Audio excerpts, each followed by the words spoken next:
But the Clippers, they actually signed James Harden to what's a 2-year deal, $70 million, if I'm not mistaken. 35 million a year. Yeah, talk about a winner. Man, for no reason. He so won that. You go get James Harden, who we know for a fact gets the playoff yips. Prior to that, you bring in Kawhi and Paul George together. PG grew up a Clippers fan. He said he wanted to be in LA. You have a brand new stadium. I mentioned it a couple of months ago. I was like, you can't trade these players or get rid of these players, and you're advertising them with the new jerseys, the new arena, the new court, the new colors, new logo, all this stuff, and then you still let Paul George go and not sign him to a max contract. Now, of course, I understand Paul George is getting older.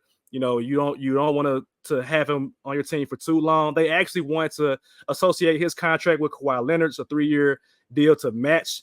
Within that 3 years, they can get rid of him. After 2 years, they can trade him or whatever. Paul George wanted a 4-year deal, and I feel like he earned that, given that he was the one that played most of the games. Kawhi Leonard was half-assing it. Of course, when he plays, he's great, but Paul George was the guy that was consistently there, even when they were in the play-in. They said, we don't want you anymore. He goes to Philadelphia, signs with Philly to make a big three in Tyrese Maxey and Joel Embiid. And I think Philly could have definitely used Paul George this previous playoffs, given that Maxey was going ballistic in the playoffs. To have somebody with him when Embiid wasn't playing in some of those games would have been great. So I think as somebody that is an Eagles fan, and I see a lot of Sixers fans on my timeline, I think this is a really, really, really good move for Philadelphia with Joel Embiid. It's a win now move because they got to win within these next 3 years, honestly. And for the Clippers, what the hell are they doing is my question. What are the Clippers doing with their team? You signed James Harden. You don't know what you got in Kawhi Leonard. You're about to get rid of Russell Westbrook as well, too. So I'm just lost. I'm lost with the Clippers. I have no idea, but Philly is a great move in my opinion. Commandment number 5: if somebody show you who they are, better believe them. Believe them. The Clippers always been a poverty franchise, and poverty is about where they're about to go. Even though they got Kawhi Leonard, cool. Is he going to be around to play in the playoffs? Nah. Is the Clippers even a play-in team at this point, if you really want to think about it and talk about it? Because I know they trying to get Russ. I know that for sure. I mean, they're trying to trade Russ, and I know the Nuggets actually want Russ bad. So I'm expecting to see that within the next couple of days. So you're losing Russ. Who else you going to bring in, bro? It's going to be the James Harden and the Kawhi show? Well, I'll tell you who they brought in. They brought in Kevin Porter Jr. and Josh Primo. Disgusting. Two, one is a freaky ass nigga, and the other one is a beaten ass nigga. What are they doing? Paul George is a model citizen, and you let this man walk to bring in these dudes, bro. That's crazy to me. That's crazy. Poverty franchise. Back to the bottom. Poverty franchise, back to the ghetto you go.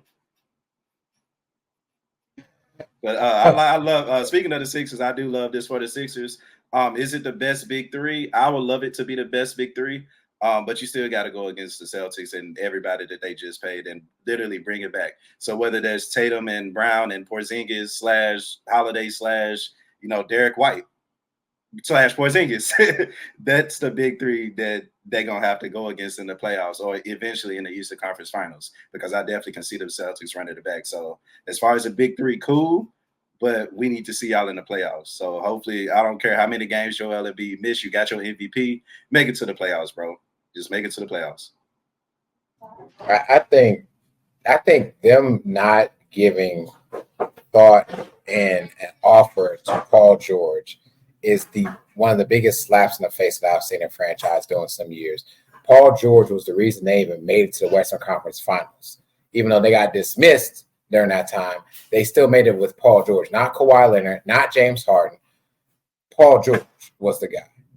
And so to not make that offer and then to get back what you got, right? It wasn't even a sign and trade, right? It was who you get signed back and who you put forth the effort to go get these guys. You put forth effort for that, but then put forth the effort to get a player of Paul George to stay with you and stay in LA. I guarantee you Paul George would rather stay in LA if he would have got the contract that he should have received from them.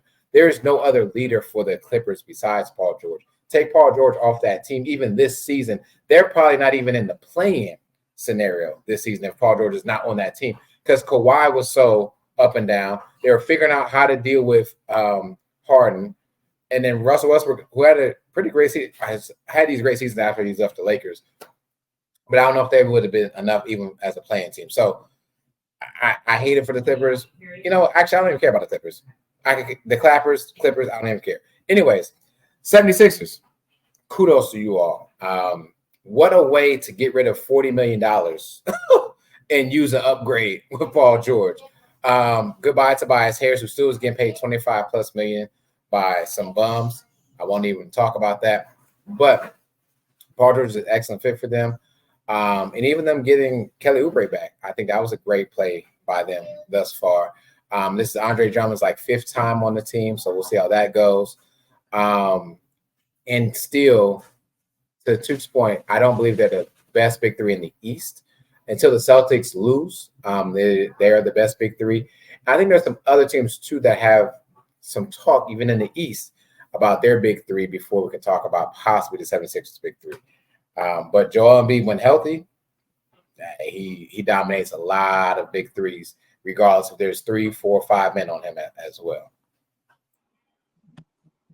People are calling that Paul George trade the worst trade of all time. Y'all agree with that? I was just about to say, because Okay. that trade from the Thunder, with the Thunder, and you give up SGA, who was a first-team All-NBA player, and so many first-round picks, like for the Clippers to not cash in on that lottery ticket at all in any capacity, is just that's Nasty wild, work. man.